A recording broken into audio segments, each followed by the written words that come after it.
जावेद आलम के साथ। आइए नजर डालते हैं आज की सुर्खियों पर। हमारे चैनल को लाइक, कमेंट, शेयर एवं सब्सक्राइब करें। धन्यवाद। भारतीय ओबीसी मंच का गठन किया है। इसका मकसद है कि हमारी देश में आबादी 60% है और इस 60% को आज तक हाशिए पर रखा गया है।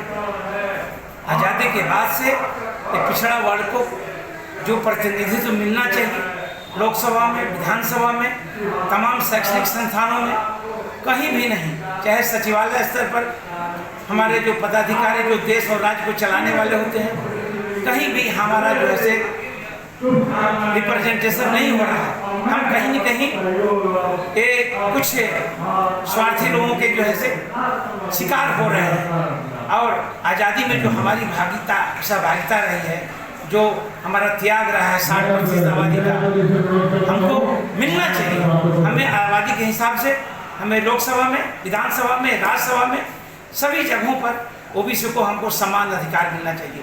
इसी सोच के तहत हम लोगों ने भारतीय ओबीसी विचार मंच का एक गठन किया है, जिसमें जो पिछड़ा का जो 60% आबादी है उन्हीं लोगों की सहभागिता और केवल पिछड़े लोगों का एक बहुत बड़ा हम समूह और संगठन खड़ा करने जा रहे हैं।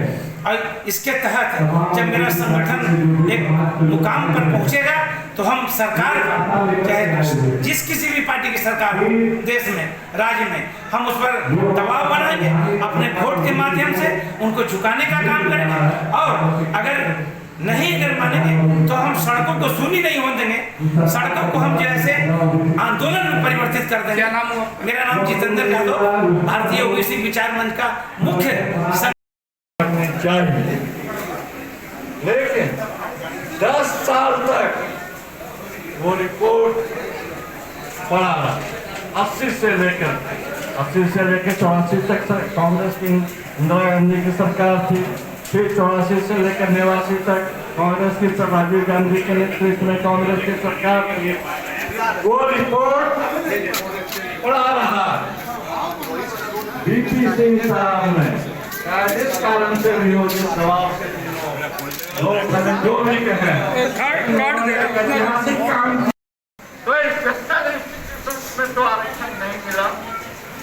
और बाद में जो सेंट्रल गवर्नमेंट, केंद्रीय सरकार के जो इंस्टीट्यूशन हैं, आईटी, आईएड, इंडियन इंस्टीट्यूट ऑफ साइंस में हुआ बहुत सालों के बाद डेटा हमारे पास है, लेकिन लोग कह रहे हैं आगे बढ़ काम करना